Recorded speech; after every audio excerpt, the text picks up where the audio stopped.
Feliz día del Señor, amados hermanos. El título de nuestra reflexión en la tarde de hoy es el siguiente: el susurro de una brisa apacible. Les confieso que me costó decidir por cuál versión de las que tenemos en nuestro idioma inclinarme para escoger el título.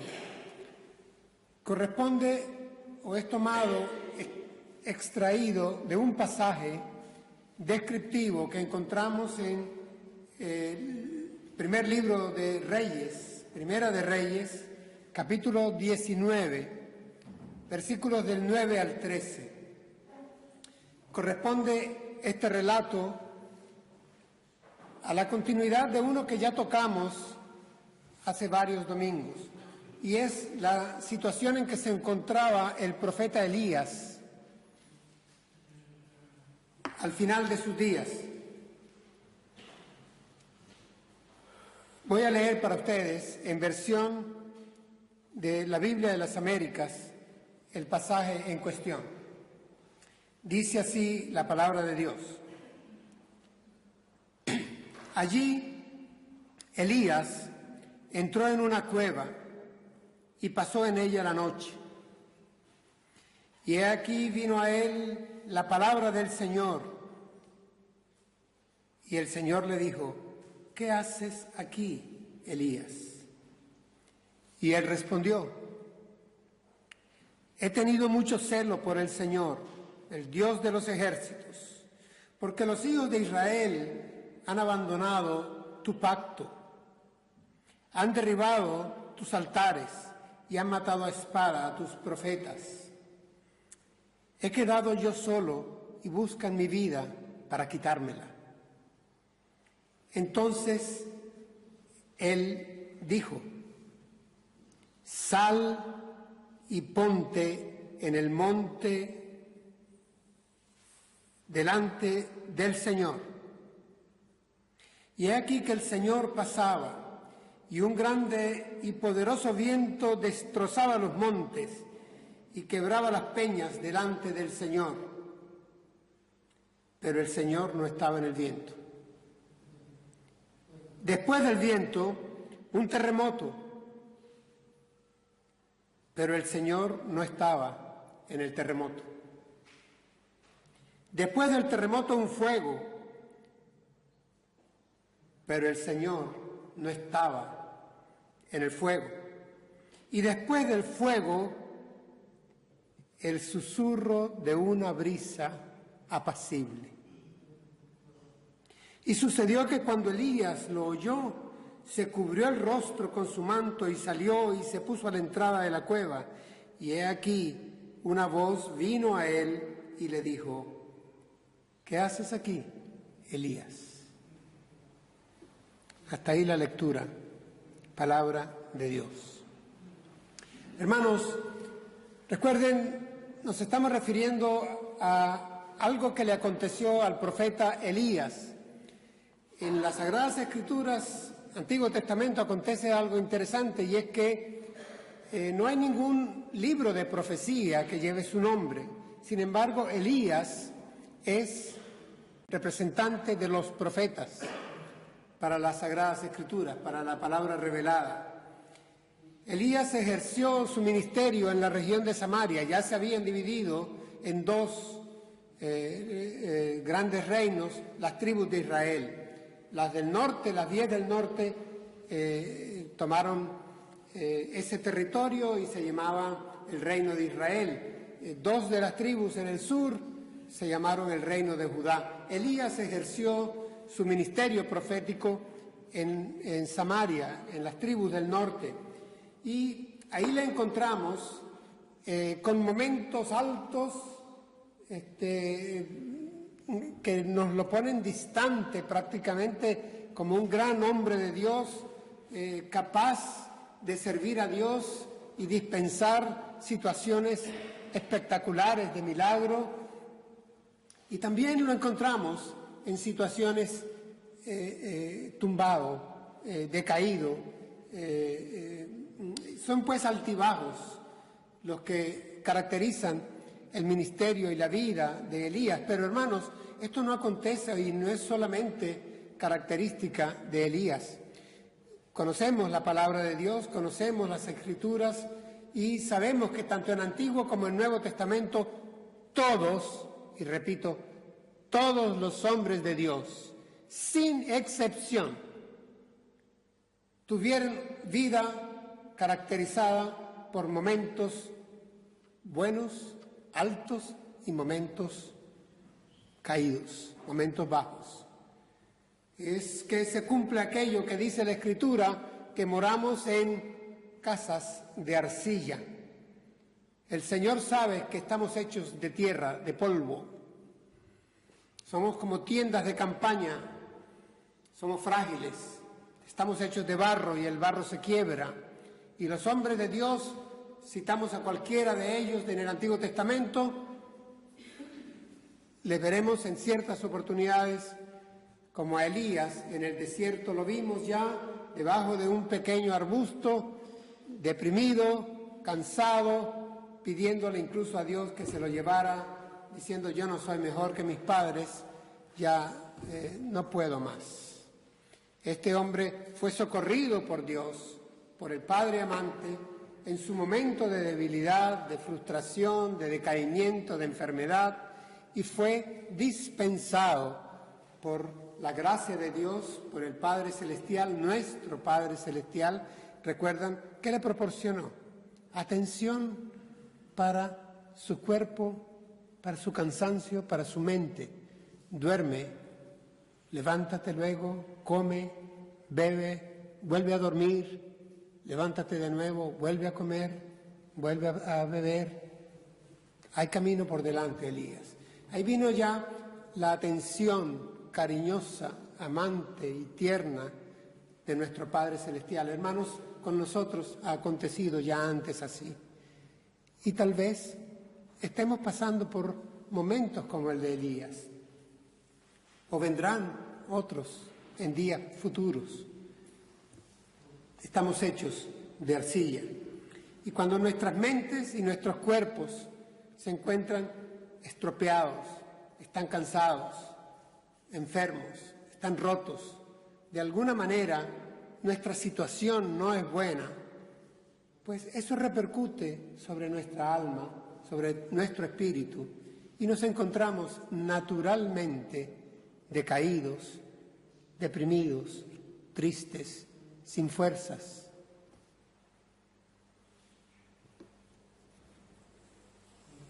Negaríamos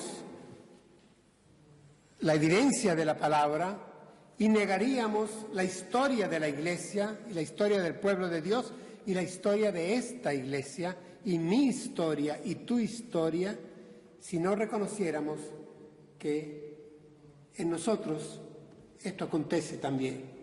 Tenemos buenos días, tenemos malos días y a veces hay rachas buenas y a veces hay rachas que son malas. Nos vienen como por temporada. A veces nos toca evaluar y hacemos un alto en nuestras vidas y tal vez el balance que hacemos sea sincero, sea honesto, pero no necesariamente acertado. Eso veremos en este pasaje que acontecía con Elías también. Hacemos una revisión y nos sentimos cansados y decimos: este es el final de la ecuación, esto es lo que suma, esto es lo que resta, y nuestro balance es sincero, pero tal vez no es correcto. Ya veremos que esto aconteció con Elías. Elías ha atravesado, según dice la Escritura, 40 días por el desierto hasta llegar al monte Horeb. Es el mismo monte Sinaí. Estos 40 días, por razones de la numerología judía, ustedes bien saben que significan o representan más que los números en sí, la suma de 40 días de 24 horas, representan por el número 40 un tiempo de crisis, un tiempo de juicio, un tiempo de dificultad. Lo encontramos en varios momentos y en diferentes pasajes de la palabra de Dios.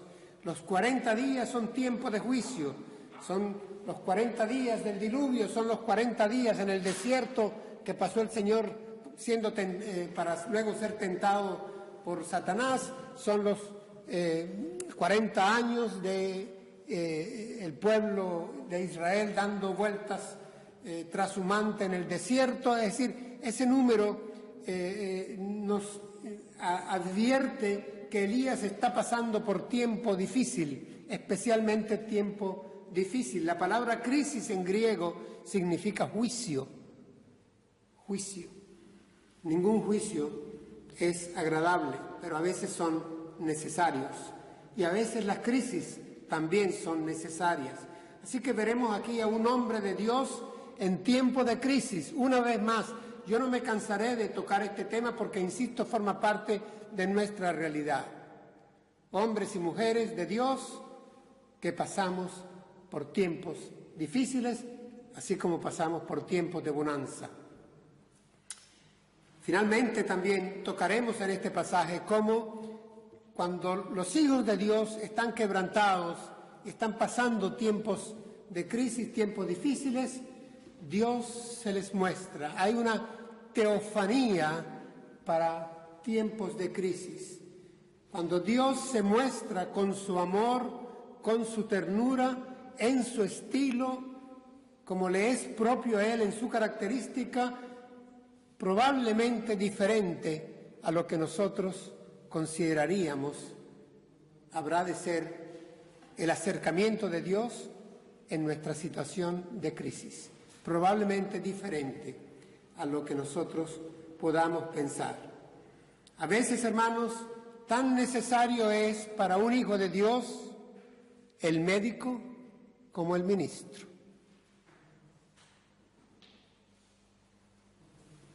Empecemos con el pasaje que tenemos. Dice el texto bíblico: allí Elías entró en una cueva y pasó en ella la noche.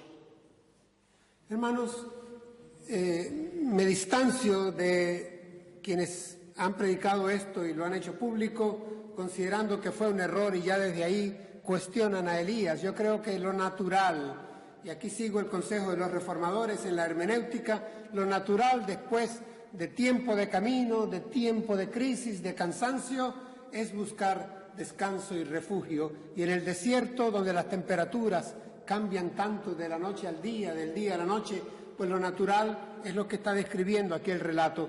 Elías, ya cansado de las jornadas de camino, llegó a su sitio cerca del monte Oreb ya, entró en una cueva y pasó allí la noche. Simplemente entró a la cueva a descansar, a un lugar de refugio. Es lo natural. En donde sí debemos de alertar nuestra observación es de que lo natural es entrar a la cueva y descansar. Lo que no es natural es quedarse en una cueva. Prolongar por tiempo innecesario la estadía, el quedarse en una cueva. Esto no va a ser lo natural. Y aquí es donde el pasaje comienza a arrojar luz. Dice que el profeta entró en una cueva, pasó en ella la noche, dice, y he aquí, vino a él la palabra del Señor. Y él le dijo, ¿qué haces aquí, Elías? Vino a él la palabra del Señor.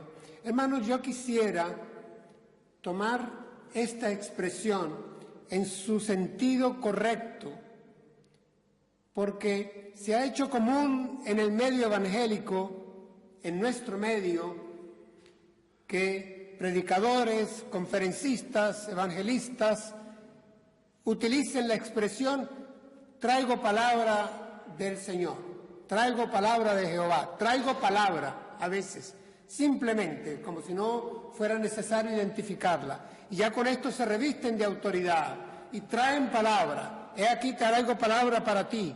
Dios me dio una palabra anoche para ti. tengo revelación de Dios para tu vida. Atención, hermanos, aquí se nos identifica que vino palabra de Dios. Y hermanos, no es noticia, pero para nosotros está claro que Dios ya ha hablado. La palabra de Dios está acá. No me va a venir a mí en sueños, ni por revelaciones especiales. Yo no soy un ungido especial, ni lo hay en ninguna parte, para que esté trayendo palabra revelada, palabra nueva, he oído decir. Traigo palabra nueva para ustedes. ¿Con qué autoridad? ¿De dónde sales?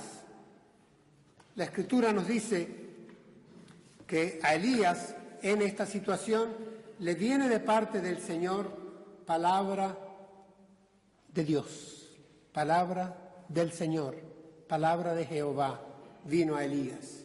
La palabra ya está, la revelación ya fue dada, es la sola Escritura de las que nos hablaban los reformadores. Hermanos, el Señor Jesús advirtió en Mateo capítulo 7, versículo 15, guardaos de los falsos profetas.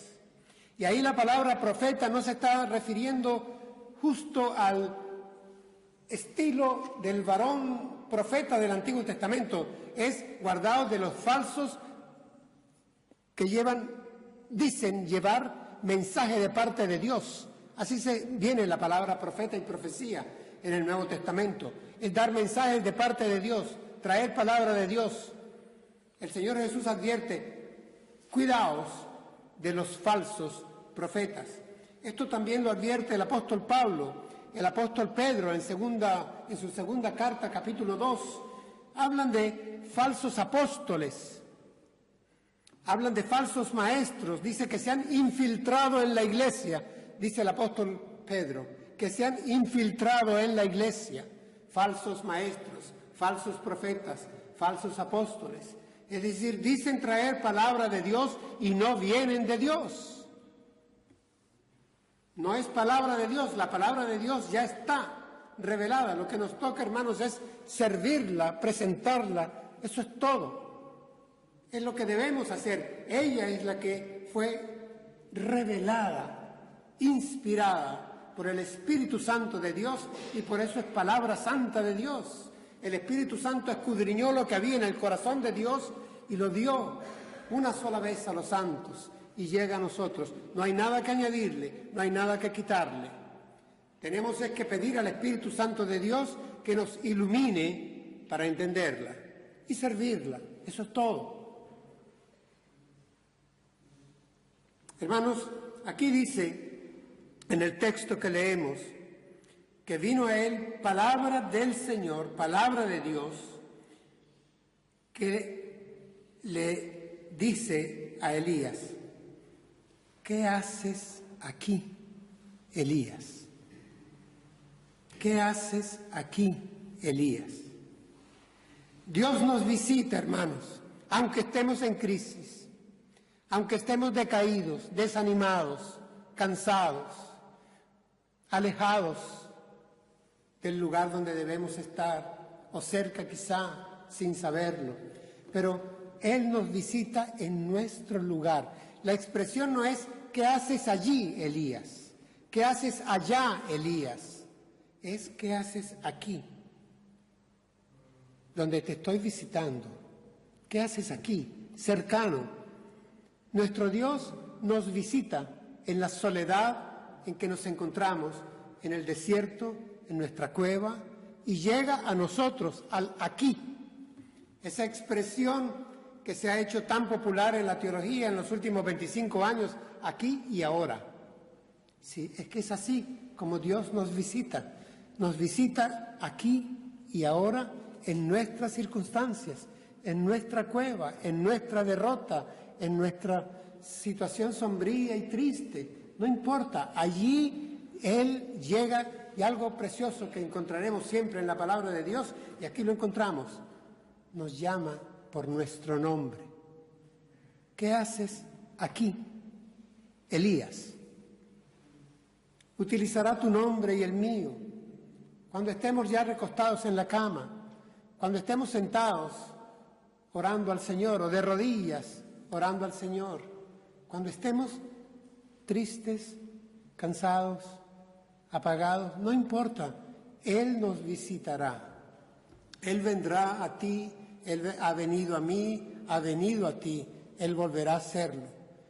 Si estamos así, cualquiera de nosotros que así esté, confíe, el Señor le visita con su palabra santa, con su Espíritu Santo, donde esté. Llega a donde tú estás, a donde yo estoy, al aquí y a la hora, y nos llama por nuestro nombre. Él nos ama. En la Escritura nos dice que si somos sus ovejas, conocemos su voz. Y Él nos conoce a nosotros por nombre, a cada uno. Aquí no hay masificación, aquí no hay números. Dios nos visita con su palabra. El apóstol Pablo le escribe a Timoteo, y esto debería ser un mensaje a todos los pastores, a todos los que dispensamos palabra desde los púlpitos o a todos los maestros que enseñan o enseñamos en los talleres, en las escuelas bíblicas, en fin. Dice Pablo, el apóstol, a Timoteo, segunda carta, capítulo 4, versículo 2, te insto que prediques la palabra. Te insto que prediques la palabra a tiempo y fuera de tiempo, pero te insto que prediques la palabra. Esto es lo que debe ser predicado, hermanos. Eso es todo. No busquemos estrategias para restauración. No busquemos estrategias de sanidad.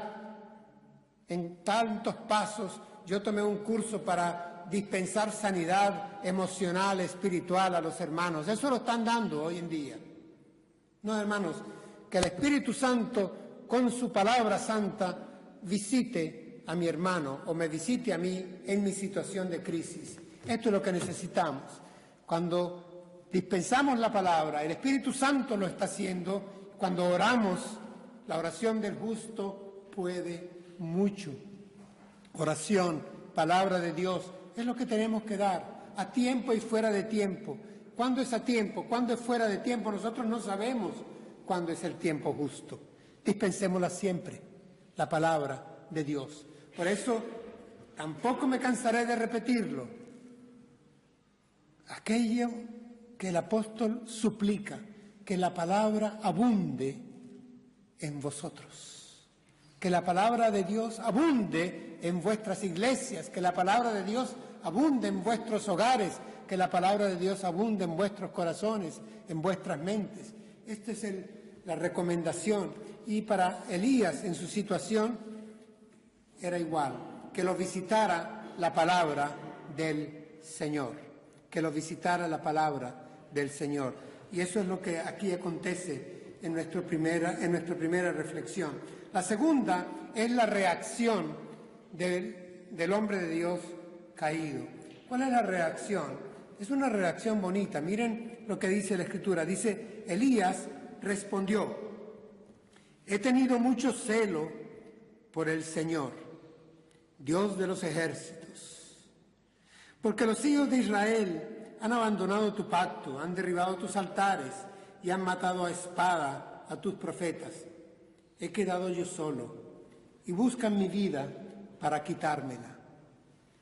La reacción de Elías tiene una motivación espiritual y es correcta.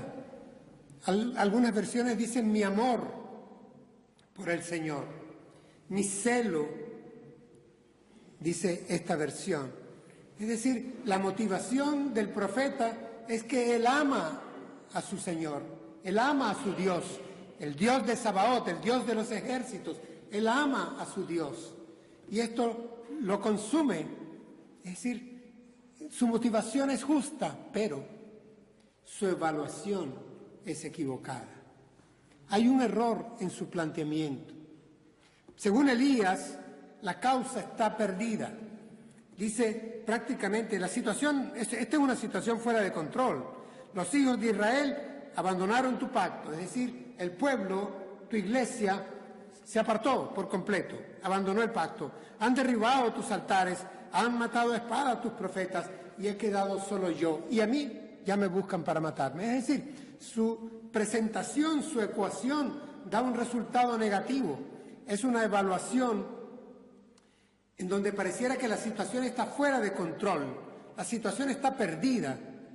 Hay cierto fatalismo en Elías y sabemos que él está equivocado. Solo yo he quedado. Hermanos, ¿cuántas veces nos asalta el solo yo? Solo yo he quedado. Y no sabemos que el Señor tiene a 7,000 más, que no han doblado sus rodillas ni sus labios han besado a las estatuas de Baal. No estoy solo, no estamos solos, hermanos. Podemos estar tumbados, caídos, cansados, deprimidos. Es decir, podemos estar en estas circunstancias rotos, enfermos, como querramos, pero solos no. Hay otros hermanos nuestros, en otras partes, hay más hermanos. Dios tiene sus fieles, su remanente, su grupo fiel. Él lo tiene y lo cuida con su Espíritu Santo, con su palabra santa, y le son fieles. Y en nuestra evaluación no podemos dejar de poner al principal, al Dios. Elías lo llama el Dios de Sabaoth, el Dios de los ejércitos, pero no lo pone en la pelea. Él pone la parte sombría, es propio de quien está abatido, cansado, se siente mal. Cuando nos sentimos mal, pues todo lo vemos gris, todo lo vemos como telón abajo. Es decir, el horizonte se cierra un poco. Si nos acercamos a un rosal, son las espinas las que nos llaman la atención, que no son las flores, porque estamos así. Yo también esto lo veo en cierta manera natural y lo veo, como les decía en la introducción, lo veo sincero, pero no lo veo certero. La evaluación de Elías no está acertada, no es correcta. Es sincera, sí lo es. Pero la sinceridad no crea la verdad. Y a veces en nuestras mentes tenemos análisis que parecen objetivos y no lo son. Y llegamos a conclusiones de tristeza, casi de depresión, que no se justifican. Estamos haciendo análisis equivocados. A veces creemos que estamos solos y no lo estamos. El Señor tiene el control y a veces creemos que la situación está perdida y no está.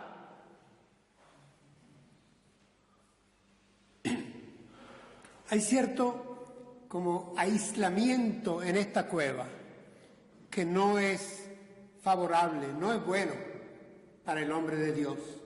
El aislamiento, la soledad no ayudan a curar la enfermedad. Cuando estamos en problemas, hermanos, no nos aislemos de la comunidad de la fe. Congreguémonos, acerquémonos, que este es un medio de gracia, la comunidad de los hermanos. Miren, Elías se había apartado más de 150 kilómetros de su punto de partida. Si hubiera habido más tierra que caminar y más fuerzas, pues tal vez las hubiera usado, pero no iba haciendo lo que debía hacer. ¿Qué haces aquí? ¿Qué haces aquí? Cuando estemos nosotros en problemas físicos, mentales, financieros, relacionales, cuando estemos deprimidos, cuando haya reales problemas en nuestra vida, no nos apartemos de la congregación de la fe, de los hermanos, no nos apartemos. El Señor nos va a visitar, igualmente, Él va a llegar a nuestro interior. Somos suyos, somos propiedad suya, somos ovejas de su prado, de su redil, le pertenecemos. Él va a visitarnos con su amor, con su ternura. Él nos va a visitar, Él va a llegar a nosotros, sí va a llegar, pero mejor aún si nosotros estamos en el redil, si estamos con el resto del rebaño, si no estamos solos, porque enemigos hay. ¿Cómo continúa el texto? El Señor le responde, dice, entonces Él dijo, sal y ponte en el monte delante del Señor. Sal y ponte en el monte delante del Señor. Hermanos, es necesario salir de esa cueva. Es necesario salir de ese encierro. Es necesario vencer nuestra miopía. No podemos quedarnos en neutro. No podemos quedarnos en un escondite. A veces consideramos y creemos y hasta llegamos a sentir que es confortable la cueva. Estamos prácticamente bloqueados y en nuestra terquedad nos refugiamos aislándonos, y eso no es sano. Pero acontece, y el llamado de la palabra del Señor, después de hacerle la pregunta para que Elías reflexione, ¿qué haces aquí, hombre de Dios, mujer de Dios? ¿Qué haces aquí? Es sal de esta cueva, sal de donde estás. Vamos, así como le había dicho, levántate y come, ahora le dice, sal de donde estás, abandona este encierro, abandona esta depresión, abandona, vamos, adelante, súbete, sal fuera de la cueva. ¿A dónde? Al lugar del encuentro. Ese era el monte de Dios. Este es el monte Horeb. Estás a la falda del monte. Aquí vino Moisés hace 800 años. Aquí estuvo Moisés, mi siervo. Aquí le di las tablas de la ley. Ahora estás tú aquí. Pero vamos, sal de donde estás. Hermanos, tenemos que abandonar cualquier situación de bloqueo. No nos dejemos derrotar. El apóstol Pablo dice, derribados, sí, pero no derrotados. Estamos en el suelo, sí, pero no vencidos. Estamos golpeados, sí, pero no estamos acabados. Y el llamado es, ánimo, sal. ¿Por qué? La versión de la Biblia de las Américas dice, sal, ponte en el monte delante del Señor. Y he aquí que el Señor pasaba. Esto no, la lectura me causaba algo de ruido y tuve que buscar otras versiones. Hermanos, las más cercanas al hebreo antiguo, lo que dicen es,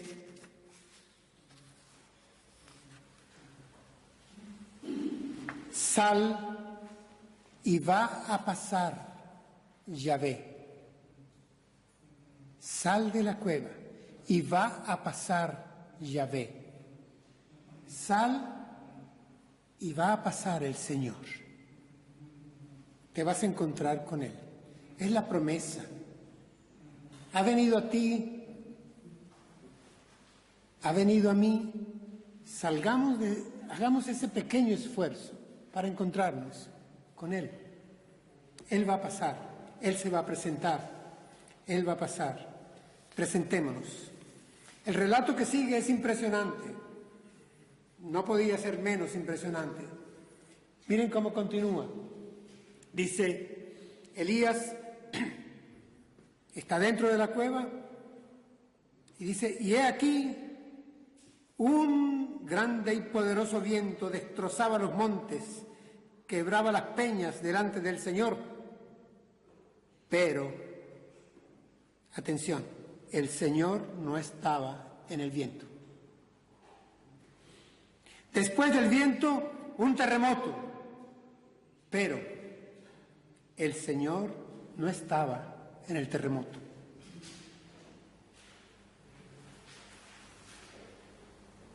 Después del terremoto, un fuego, pero el Señor no estaba en el fuego. Este pero y el no estaba retumban en la revelación. Definitivamente es importante que prestemos atención a esto. Se presenta un viento recio, es un huracán. Se presenta un terremoto, una sacudida de la tierra. Se presenta un incendio en el lugar, pero no son manifestaciones de la presencia de Dios. El Señor no estaba allí, no estaba en el viento recio, no estaba en el incendio, no estaba en el terremoto.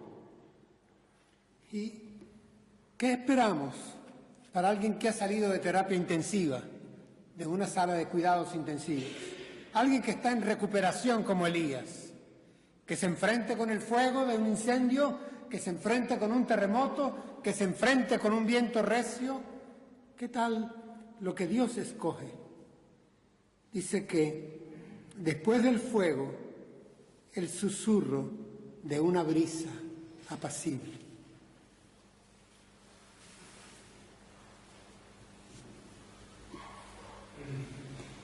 Buscando en esos textos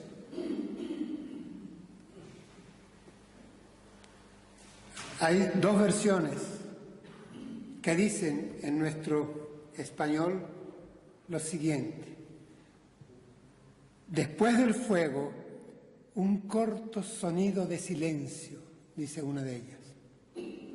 Un corto sonido de silencio. La otra dice, después del fuego, una voz de un suave silencio. Una voz de un suave silencio.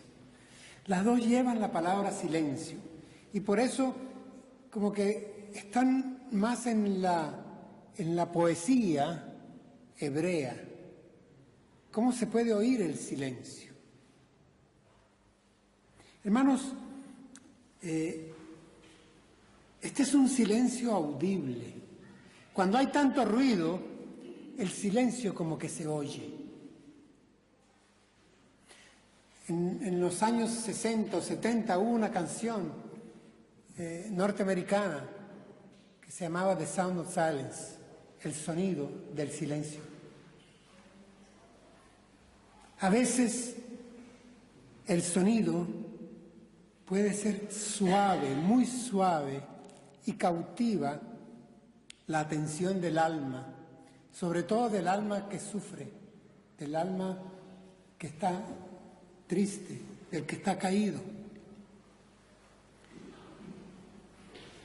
¿Qué tal de pensar en un silencio reverente, propicio para escuchar? Hermanos,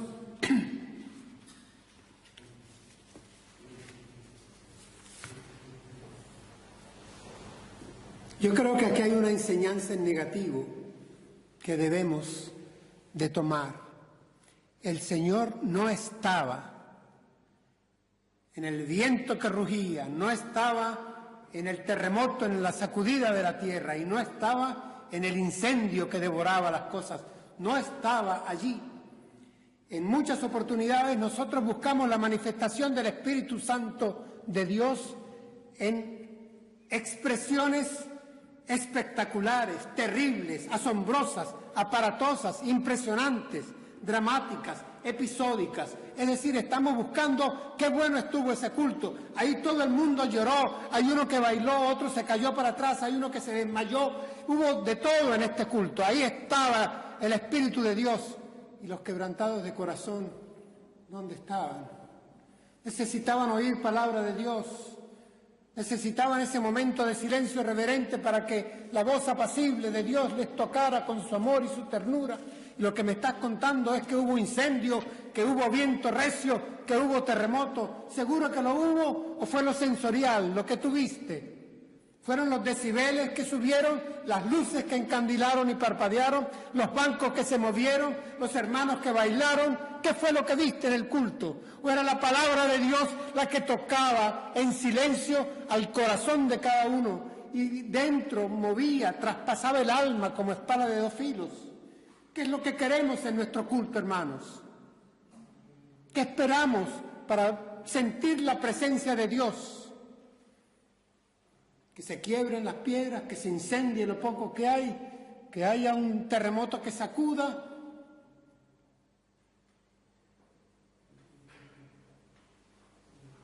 Hermanos, yo quiero llamar la atención para que nuestra bulla, nuestro escándalo, nuestros gritos, nuestra impertinencia, nuestra verborrea exagerada, no nos impida oír el suave susurro de la brisa de Dios. Hermanos, vivimos tiempos en que abundan los ruidos. Somos en la sociedad occidental una sociedad acostumbrada al sonido, a los mensajes por todos lados. Ruido, ruido. ¿Cuándo hay silencio? ¿Cuándo hay silencio? Para escuchar la voz de Dios yo tengo que guardar en algún momento silencio reverente. Calle delante de Él toda la tierra, dice el profeta. El Señor está en su santo templo. Lo ponemos a veces al comenzar nuestro culto, porque hermanos necesitamos callarnos por algún momento y dejar que la palabra de Dios hable a nuestros corazones. Si siempre estamos con mensajes de otros lados, vamos a interrumpir el efecto de la palabra de Dios. Su voz puede que venga apacible, suave, como un susurro, como una brisa. El Señor Jesús decía, vengan a mí ¿quiénes? Los que están cansados, cargados, trabajados, dice una versión. Y yo les daré ¿qué? Descanso para su alma. Porque mi yugo es suave, mi carga es ligera. Es decir, esto es lo que el Señor llama a la paz. Llama al remanso para entrar en contacto con Él. A veces me seduce un poco el silencio que propician las religiones asiáticas. Yo creo que nosotros nos estamos yendo al otro extremo y el movimiento evangélico más se está yendo hacia el ruido, hacia las luces, hacia los efectos especiales, como llaman en Hollywood. Nos estamos yendo a un extremo sensorial donde ponemos a un lado lo netamente espiritual, que es la palabra de Dios actuando por el Espíritu Santo de Dios en ti y en mí, en nuestros corazones, reverentes, humildes, silentes. Miren la reacción del profeta al discernir que aquí había voz de Dios, que aquí sí estaba Dios presente. Dice la Escritura que cuando Elías lo oyó, dice, cubrió el rostro con su manto. Es decir, la reacción de Elías es con el discernimiento que Dios le había puesto, porque tenía el Espíritu Santo, reconoció la voz de Dios, no en el espectáculo, la reconoció en la sencillez de una brisa apacible en el desierto, de un momento de suave murmullo apenas, un susurro, como dice la Biblia de las Américas. Con ese discernimiento identificó la palabra de Dios, la visita de Dios que venía a restaurarlo. Hermanos, la restauración es un fruto de la revelación de Dios. No podemos restaurar corazones quebrados, mentes quebradas, cuerpos quebrados, con estrategias de mercadeo, con estrategias de show. Lo que restaura al hombre, a su mente, a su corazón, a su cuerpo, es la palabra de Dios, es la oración del Espíritu Santo de Dios que llega a visitarle a su lugar, que llega a visitarte a ti, que viene a visitarme a mí, que viene a visitar la iglesia, su pueblo, que en reverencia está dispuesto a oírle. Es interesante que el profeta cubre su rostro con su manto y me hace recordar aquella escena en donde se nos dice que en el cielo de Dios los ángeles están alrededor del trono de Dios y ¿qué hacen? Con sus alas cubren su rostro y cantan al Santo, Santo, Santo, al Dios de los ejércitos, al Dios de Sabaoth. Pero este es un gesto de humildad, tomémoslo en lo que significa. Es decir, al reconocer que la palabra de Dios viene a visitarme en mi condición derrumbada, caída, triste, donde me siento como derrotado, me siento visitado.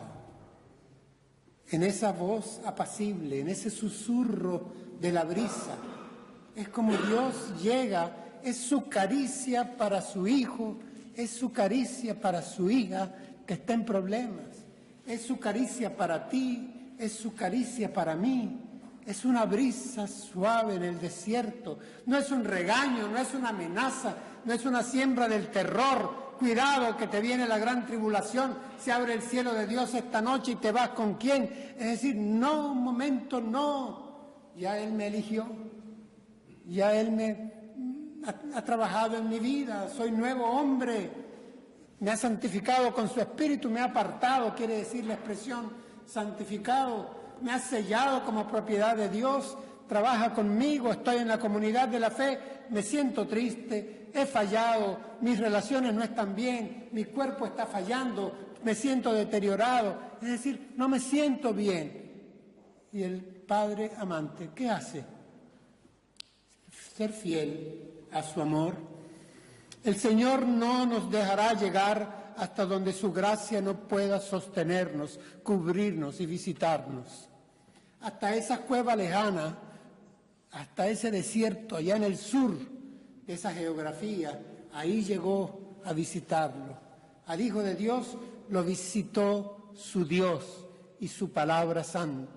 Hermanos, a nosotros, donde sea que estemos, en cualquier momento en que nos encontremos, donde sea que nos encontremos, no importa, pero si estamos tristes o estamos en problemas o estamos cansados o estamos enfermos, las cosas no nos están saliendo bien, confiemos en que nos va a visitar nuestro Dios, pero nos va a visitar como corresponde a alguien que le necesita en su condición de necesidad. ¿Cómo? ¿Como en un incendio? ¿Con un terremoto? ¿Con un viento recio? No, nos va a visitar con su brisa apacible. Hermanos, es una voz que tal vez no se oye en el exterior, pero como dijo un teólogo, y no recuerdo su nombre, lo entrecomillo, sí, es una voz que es omnipotente en el interior. No se oye en el exterior, no tiene micrófonos, no hay grandes altavoces, no hay grandes luces, no hay grandes reuniones, pero Dios visita el interior de tu corazón y del mío. Es decir, se oye adentro esa voz apacible, la voz de Dios. El efecto bendito fue ese de cubrirse el rostro. Es decir, cuando Dios me visita, reconozco su visita y le digo, yo no soy digno de que me visites, pero por supuesto, bienvenida a tu visita. Cómo necesitaba que me visitara tu palabra, cómo necesitaba que me visitara tu gracia, cómo necesitaba que me cubrieras con tu amor, cómo necesitaba que me acogieras en tu seno. Esa es la visita de Dios. Y dice el relato en que estamos reflexionando, dice que cuando Elías lo oyó, cubrió su rostro con su manto y salió. Ahí sí salió. Ahí salió afuera, a la entrada de la cueva. Se movió. El oír que las ovejas oyen mi voz y me siguen, dice el Señor. Mis ovejas me oyen. He visto solamente por televisión. Ustedes ya es familiar la escena, la viven, la conviven, la conocen. Cómo los pastores de ovejas manejan sus rebaños y conocen a sus ovejas. Y ahí veo que las ovejas conocen a su pastor. Y ellos las tienen acostumbradas a ciertos sonidos que son muy propios de ese pastor. Y ellas reconocen el sonido que hace el pastor, la voz de su pastor. Y es a esto a lo que se refiere el Señor Jesús. Y es a esto lo que debemos nosotros recordar. Es decir, al oír su voz, en momentos en que necesitamos restauración, reconozcamos su palabra, su revelación. La revelación que está aquí en la Escritura lleva a la restauración por medio de su Espíritu Santo que nos visita. ¿Cómo resumiríamos nuestro sermón, nuestra reflexión. Dios nuestro Señor nos visita donde quiera que estemos. Dios nuestro Señor nos llama por nuestro nombre. Dios nuestro Señor nos invita a salir de nuestra cueva. Dios nuestro Señor nos quiere delante de Él. Dios nuestro Señor nos exige identificar su presencia. Dios nuestro Señor nos restaura desde su apacible paz.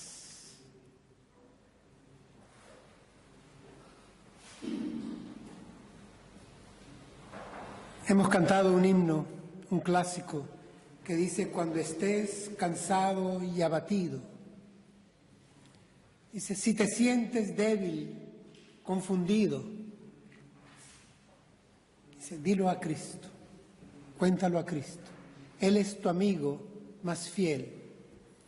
Es un himno de finales del siglo XIX.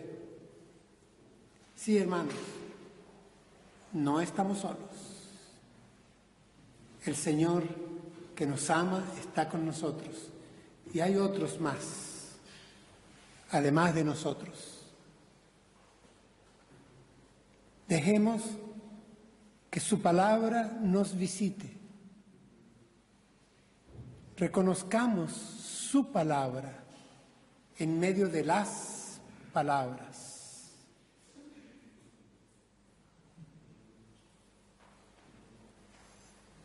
Cuando estemos en situaciones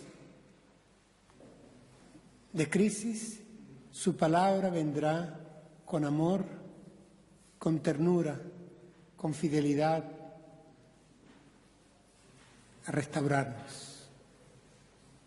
Así lo hizo, así lo ha hecho, así lo está haciendo y así lo hará. Demos gracias al Señor.